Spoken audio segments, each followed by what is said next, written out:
안녕하세요. 코나고 김태원의 오디오월드입니다. 여기는 국내 오디오 수입원인 로이코에 와 있습니다. 로이코의 메인 시청실에 와 있는데요. 오늘 이 시간에는 여기 중앙에 있는 댄 다고스티노, 그리고 저희 양쪽에 있는 보이시죠? 예, 소너스 파벨 스피커 매칭을 해서 시스템 리뷰를 하고 녹음해서 음악도 들려드리는 그런 시간을 갖도록 하겠습니다.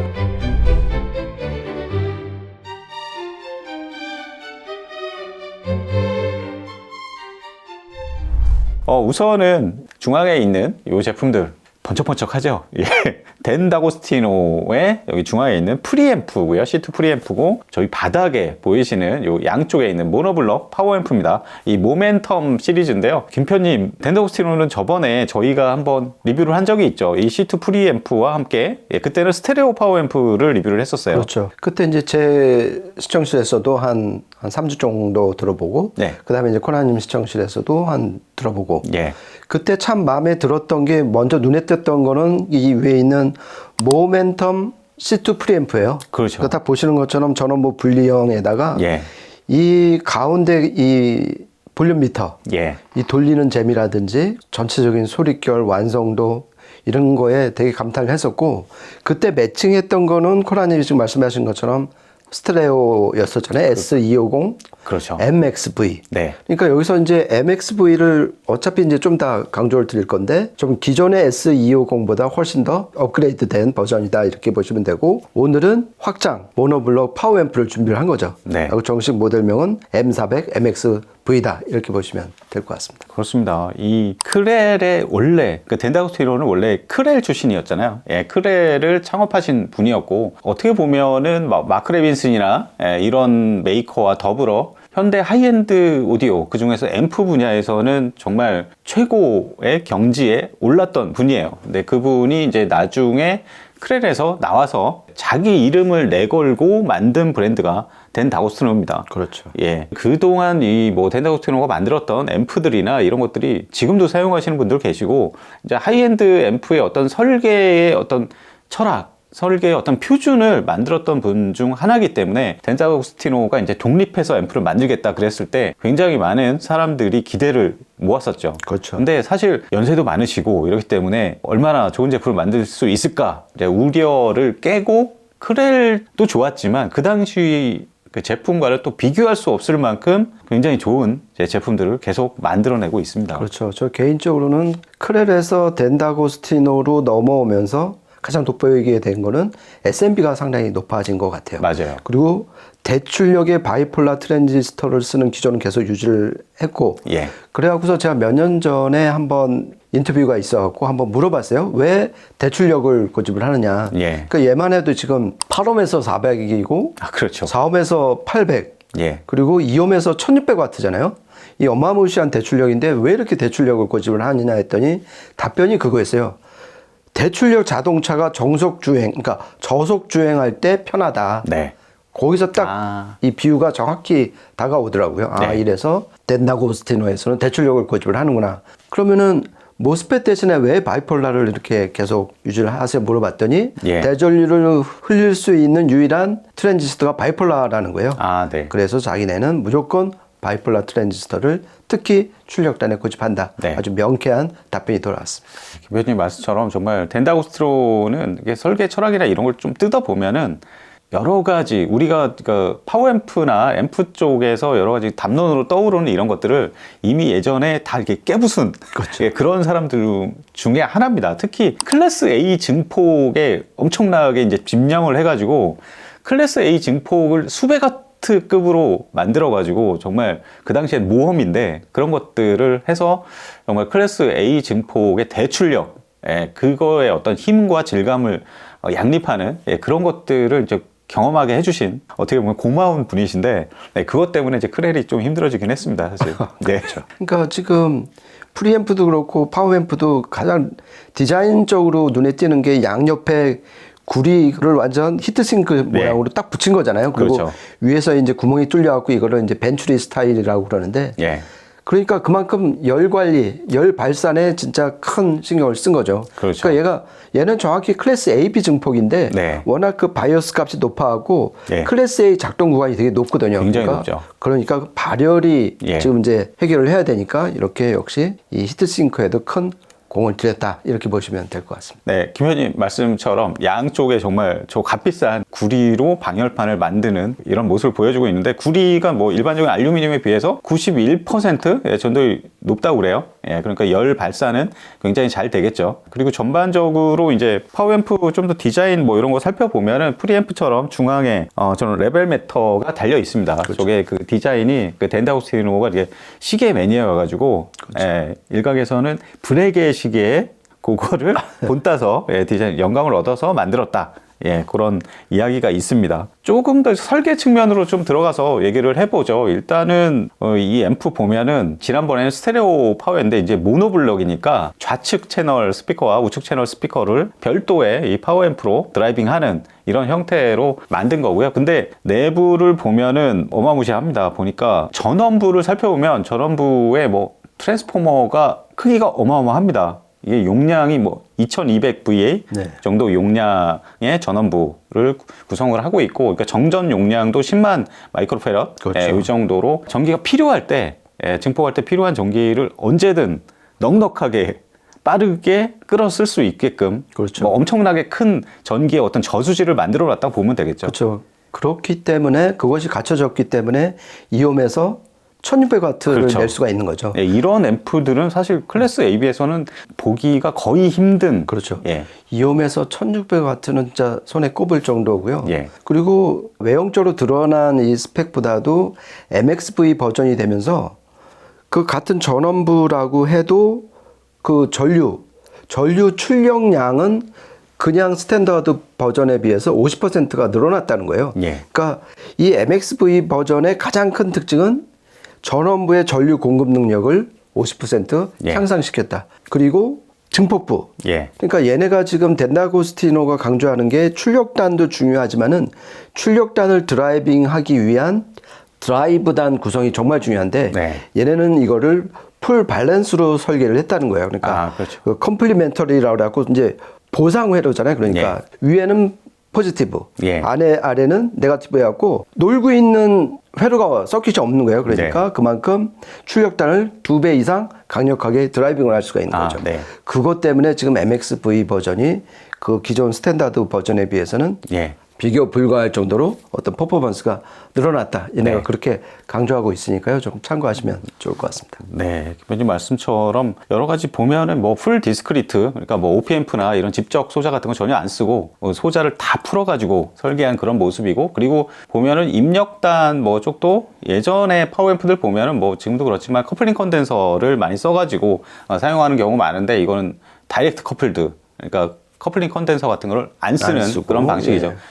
그러다 보니까 이제 이렇게 설계하는 이유는 이제 입력된 시도에 어떤 왜곡이나 착색 없이 그렇죠. 예, 아주 투명한 그런 사운드를 만들어내기 위한 그런 설계입니다. 이런 것들도 이제 요즘 하이엔드 앰프에서는 표준처럼 이렇게 여겨지긴 하는데, 이런 것들도 보면 덴다고스티노가 예전 크렐 시절부터 만들어 놓은 설계의 어떤 패턴 중에 하나라고 볼 수 있고요. 아까 말씀하셨던 것처럼 바이폴라 트랜지스터를 엄청나게 많이 쓰더라고요. 그렇죠. 이게 그러니까 모노블록이니까 채널당 예. 28개가 들어갔잖아요. 예. 근데 푸시풀 클래스 AP 증폭이니까 14개씩. 네. 그러니까 14개는 푸시, 14개는 풀. 그렇게 네. 해서 이제 작동을 하고요. 그래갖고 저번에 했던 스테레오 앰프 S250 MXV는 26개였어요. 예. 근데 얘네는 이제 2개를 더 플러스 시켜갖고 그때는 출력이 8옴에서 250, 500, 1000W 이렇게 늘어갔는데 이번에는 2개를 더 집어넣는데 결과적으로는 400, 800, 1600으로 늘어난 거잖아요. 네. 이것은 결국 전원부를 그때는 2200짜리를 놓았었는데 네. 지금은 각각에 들어간 거잖아요. 그렇기 네. 때문에 전원부에 더블이 된 거잖아요. 그래서 이렇게 어마무시한 출력이 가능해졌다. 이렇게 보셔도 될 것 같습니다. 그리고 이 완전 순정 조합이잖아요. MXV 버전의 그 모노블럭하고 역시 모멘텀 시리즈의 플래그십인 C2. 그러니까 얘가 지금 가장 최신 제품이에요. 2024년에 나왔고 2023년에 나온 완전 최신 제품들인데 가장 눈에 띄는 스펙상에서 어떤 포인트는 둘 다 입력 임피던스가 1메가옴이나 된다는 거예요. 네. 보통 이제 100kΩ만 돼도 상당하다, 되게 그렇죠. 높다 그러는데 더군다나 파워앰프까지 1메가옴이다. 그리고 제 기억에 이 프리앰프 출력 임피던스도 한 0.05옴, 그리고 파워앰프 출력 임피던스가 0.11옴. 그러니까 그만큼 이런 임피던스 매칭 구조상 에너지 손실 없이 프리앰프는 파워앰프를 드라이빙할 수가 있고, 파워앰프는 어떤 스피커를 만나든지 댐핑 팩터가 상당히 높다는 거잖아요. 그렇죠. 그러니까 특히 우퍼를 강력하게 예. 제압을 할 수가 있다. 이게 지금 스펙상에서 가장 예. 두드러지는 점이다. 저는 그렇게 한번 네. 느꼈습니다. 네, 그러면은 이런 스펙이나 이런 것들이 과연 얼만큼 스피커를 드라이빙 하는데 얼마나 효과적으로 그 힘을 발휘하는지 좀 알아보기 위해서 저희가 시스템 구성을 했는데, 일단은 스피커에 대해서는 조금만 더 설명하고 넘어가면 좋을 것 같습니다. 이 스피커는 소노스 파베르가 출시한 스트라디바리 G2라는 버전이에요. 그렇죠. 이 오디오를 좀 오래 하신 분은 이 스트라디바리에 지금 G2라고 되어 있으니까 G1이 있고 그걸 기억하시는 분들이 계실 겁니다. 그렇죠. 기본적으로 예전에 오리지널 오마주 시리즈의 이제 최상급으로 개발됐던 그 스피커인데, 이름처럼 스트라디바리한테 오마주를 한다. 그렇죠. 헌정한다. 뭐 이런 의미로 만들었었고요. 과르네리 오마주 이런 것들은 사용자가 국내에도 지금도 많이 있을 정도로 그 당시에 정말 엄청난 인기를 끌었었는데, 17세기, 18세기 사이에 안토니오 스트라디바리라는 바이올린 악기 제작의 장인의 이름에서 따온 거죠. 그렇죠.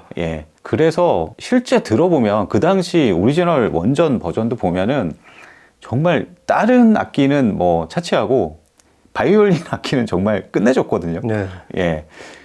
그렇다면은 지금 나온 이게 2년 전인가요? 2년 전에 나온 이 모델은 과연 어떤 스타일의 설계와 소리를 들려줄지 굉장히 좀 기대가 많이 됩니다. 그러니까 이게 지금 저는 이제 실물은 처음 봤는데요. 이 스트라디바리 G2는 스피커 공학적으로 살펴볼 게 상당히 많은, 그렇죠. 내용은 굉장히 많죠. 일단 스피커가 배풀이 되게 넓어요. 요즘 트렌드하고는 정반대잖아요. 그렇죠. 요즘엔 트렌드가 이제 배풀을 좁게 하고 회절을 좀 줄이는 그런 그 안 길이를 이제 넓혀서 내부 용적을 확보하는 건데, 얘는 반대로 갔어요. 그러니까 옆에서 보면 되게 홀쭉한데 아주 얇죠. 이 앞에 배풀은 좀 넙대대하고 넓게. 근데 이게 이론적으로 배풀이, 이건 이제 보통 오픈 배풀, 무한 배풀이라고 그러잖아요. 이러면은 그만큼 후면파로 인해서 음이 요 양 사이드에서 감쇄가 되는 현상을 줄일 수 있다. 그래서 좀 더 에너지를 보존을 할 수 있다. 그래서 이거를 선호하는 스피커들이 상당히 많아요. 그러니까 제가 몇 년 전까지 제 시청실에서 정말 즐겨 들었던 그 미국 두버 피델리티의 오랑우탄도 그 원리를 이용을 해서 상당히 배풀이 그 최고에 비해서는 상당히 넓었거든요. 그래갖고 제가 오늘 이 스트라디바리 G2를 딱 듣는 순간, 이건 오랑우탄의 좀 거인화 버전이다. 좀 하이엔드 버전이다. 이걸 좀 느꼈고요. 우퍼 두 발에 그 위에 미드레인지 있고 위에 이제 트위터가 있는데 3.5A 구성이라는 것도 좀 눈여겨 볼 만할 것 같아요. 얘가 일단 광대역 스피커잖아요. 25Hz에서 35kHz까지. 크로스오버 포인트가 상당히 재밌어요. 160Hz, 220Hz, 2.2kHz인데 3.5A 구성이니까 요 밑에 우퍼 두 발이 있잖아요. 그렇죠. 그러니까 10인치 우퍼 두 발이 있는데, 위에 있는 우퍼는 220Hz 이하서부터 아까 말씀드린 25Hz까지 전부 다 커버를 하고요. 밑에 있는 우퍼가 160Hz부터 그 밑에 거를, 그러니까 밑에 있는 우퍼가 한 번 더 덧칠을 해주는 거죠. 그러니까 저역을 서포트를 해주는 거죠. 그렇죠. 그러니까 저역을 좀 더 강한 인상을 남기기 위해서 3.5A 구성을 했다. 이렇게 보시면 될 것 같습니다. 그리고 되게 눈여겨볼 만한 거 하나가 그 뒤쪽에 이제 바인딩 포스트 부분에 그 앞쪽에 그 점퍼 같은 게 있어요. 그리고 구멍이 몇 개 뚫려 있어서 점퍼로 몇 가지 세팅을 할 수가 있습니다. 3가지 세팅이 있는데, 이게 뭐냐면은 저역 쪽에 저주파를 양감을 좀 바꿀 수 있는 거죠. 그래서 기본 세팅은 플랫 세팅이 있고, 그 외에 저역을 조금 부풀릴 수 있는 그 세팅이 있고, 마지막 세팅은 저역을 더 좀 양감을 늘릴 수 있는 그런 세팅, 3가지 세팅이 있습니다. 뭐 취향에 따라서 혹은 공간의 사이즈에 따라서 좀 바꿔서 들으면 좋으실 것 같아요. 이게 같은 스피커도 일반적으로 방에서 들을 때는 어떤 경우는 오히려 과할 수도 있고 반대로 같은 스피커도 큰 공간에다가 갖다 놓으면은 저역이 너무 허전해가지고 네. 뭐 서브프를 붙인다든가 뭐 그런 경우도 있는데 그런 부분들에 대해서 이제 대응을 한 거죠. 그렇죠. 예. 아까 이제 이 본격 청취하기 전에 코나님하고 같이 한번 테스트를 해봤잖아요. 이쪽을 그렇죠. 해봤는데 이 공간에서는 그러니까 한시 방향이 좀 그 가장 저역을 좀 부풀게 하는 그런 예. 그 옵션이었는데 그걸 하니까 상당히 너무 좀 부풀어 오르고 네. 좀 둔해진다는 느낌을 받았어요. 네, 네. 그리고 플랫하게 놓으면은 이 공간에서는 조금 몸이 건조하고 네. 오히려 중역대가 약간 좀 왜소- 강조해지는. 예, 약간 저역이 좀 왜소해지는 그렇죠. 느낌이었어요. 예. 그러니까 이제 중역대가 좀 그죠. 도드라지는 반대로. 그런 반사이익이 나왔고 결국에는 그 11시 방향에 그걸 하니까 상당히 이 방에서는 좀 궁합이 잘 맞는 그런 예. 느낌이 좀 들었습니다. 그러면은 제품에 대해서는 여기까지 설명은 충분할 것 같고요. 오늘 저희가 듣고 청음하고 이제 녹음한 시스템 잠깐 설명드리면 일단은 소스 기기가 린의 클라이맥스 DSM 요 네트워크 플레이어를 사용을 했고요. 다른 시스템은 저희가 설명한 대로 모멘텀 C2 프리앰프, 그 다음에 모멘텀 M400 MXV 모노블럭 파워앰프, 그리고 스피커는 소노스 파베르의 스트라디바리 G2 이렇게 사용을 했고요. 여러 가지 다른 케이블들은 오디오 퀘스트 거의 레퍼런스급으로 완전히 도배를 했습니다. 그렇죠. 예, 저희가 한 3곡 녹음을 했는데요. 한번 이어서 들어보시죠.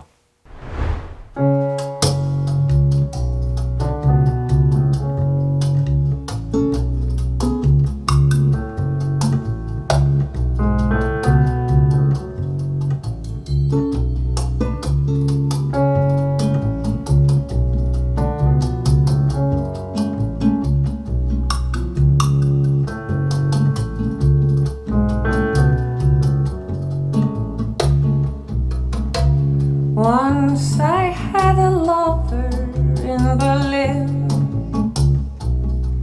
said a frail old woman at the table next to mine. His voice was like an ancient violin, and he spoke to me. That voice, that voice. I believe they call it falling for a man, but this falling made me fly, left me soaring for the sky. There wasn't any sense, there was no plan, but who would trade this passion for the safety of dry land? But I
세 곡 이어서 들어보셨는데요. 저는 기본적으로 예전에 그 소너스 파베르의 오리지널 오마주, 예를 들어서 과르네리 오마주나 이런 것들은 굉장히 많이 들어봤었어요. 하지만 지금 이제 덴다고스티노로 드라이빙하는 그것도 최신형의 이 스트라디바리의 G2 이 버전은 사실 스피커 자체는 옛날의 소너스 파베르랑은 상당 부분 많이 좀 다르고 일정 부분 조금 비슷한 것도 있어요. 근데 어쨌든 이게 사실 소너스 파베르를 엄청나게 대출력의 이런 파워앰프로 드라이빙 한 거는 저는 거의 처음인 것 같습니다. 그러니까 이렇게 막 대출력으로 드라이빙이 그렇게 필요한가 싶은 약간 그런 브랜드거든요. 예, 근데 실제로 파워는 여유 있으면 상당히 좋은 것 같습니다. 그렇죠. 예, 거기다가 덴다고스티노는 예전에 덴다고스티노 파워앰프를 모노블록 파워를 가지고 아방가르드 엄청나게 큰 혼 스피커 있잖아요. 그리고 그거는 감도가 막 100데시벨이 넘고 막 이러거든요. 근데 그 정도 데시벨이 높으면 사실 파워앰프 이런 대출력은 약간 노이즈 레벨이 좀 높은 경우가 많아서 그러니까 순도 면에서 떨어지는 경우가 많은데 덴다고스티노는 그런 SMB나 이런 거를 해치질 않아요. 그러니까 볼륨을 높여도 굉장히 깨끗합니다. 그렇죠. 예. 그러니까 프리앰프도 그렇고 파워앰프도 그렇고 이 덴다고스티노 모멘텀 시리즈의 가장 큰 특징은 SMB인 것 같아요. 예. 정말 정숙해갖고 아무리 감도가 높은 스피커도 정말 노이즈 한 방울도 안 들리는 그런 네. 걸 느꼈고 대출력이 또 더군다나 모노블럭이 유리한 게 저 스피커가 좀 4옴 스피커란 말이죠. 그러니까 예. 저걸 제대로 다 뽑아 먹으려면은 네. 이 정도 대출력은 필요하다. 네. 그런 좀 생각을 좀 해봤습니다. 예전에는 소너스 파베르 하면은 이 스피커 오마주 시리즈의 설계 컨셉을 보면 아시겠지만 현악 재생에 정말 특화된 그런 스피커 아닌가 뭐 그렇게 생각해 왔고 현악을 좋아하시는 분들이 정말 애정하면서 쓰셨던 분들이 많은데 지금은 굉장히 유니버셜하게 장르를 많이 안 가리는 스피커로 많이 변모는 했어요. 근데 그렇죠. 두 번째 곡 이런 거 들어보면은 확실히 두 번째 곡에서 나오는 그 바이올린이 실제로 스트라디바리거든요. 근데 확실히 그 현악에서 느껴지는 뭔가 애잔한 느낌 이런 거 있거든요. 네. 그런 느낌은 확실히 좀 잘 살립니다. 그렇죠. 이게 오마주 시리즈의 가장 큰 장점인 것 같아요. 예. 그러니까 얘는 지금 이제 오마주 시리즈의 플래그십인데 얘보다 훨씬 비싼 레퍼런스 시리즈가 있잖아요. 예. 뭐 아이다, 릴리온, 그렇죠. 일크레모네제 있는데 걔는 그냥 하이엔드 스피커였고 상당히 뉴트럴하고 요즘 그냥 현대 스피커 소리를 내는데 그렇죠. 얘는 이 오마주 시리즈는 정말 악기에 가까운 소리를 들려줘요. 그러니까 악기는 분명히 착색이 있단 말이에요. 기분 좋은 착색. 하이엔드화가 된 악기 소리를 들려주는 게 이 스트라디바리 G2의 가장 큰 매력인 것 같아요. 그게 이제 두 번째 곡에서 딱 나왔고 세 번째 그 말로 5번 같은 데서 이 몰아치는 거 이런 거로 봤을 때는 이 에너지는 아까 처음에 말씀드린 이 넓은 베풀이 주는 에너지감이 이거의 하나의 큰 키워드가 아닐까 그런 생각을 해봤고요. 그리고 저 10인치 우퍼 두 발을 0.5의 구성의 두 발을 역시 M400 MX-V 정도가 되니까 그냥 거뜬하게 좀 드라이빙 한다 그런 느낌을 좀 많이 받았습니다. 네, 이렇게 해서 여러 음악 좀 들어보면서 오늘 덴다고스티노 M400 MX-V가 사실 주인공인데 그 소너스 파베르의 요 스트라디바리 G2 저는 예전에도 들어보긴 했지만 이 덴다고스티노의 대출력 파워앰프로 드라이빙하는 이 사운드 또 색다르게 좀 다가왔던 그런 리뷰였던 것 같습니다. 저희가 준비한 시간은 여기까지고요. 다음에 또 재밌는 이야기로 찾아뵙도록 하겠습니다. 지금까지 코난과 김태현의 오디오 월드였습니다. 감사합니다. 고맙습니다.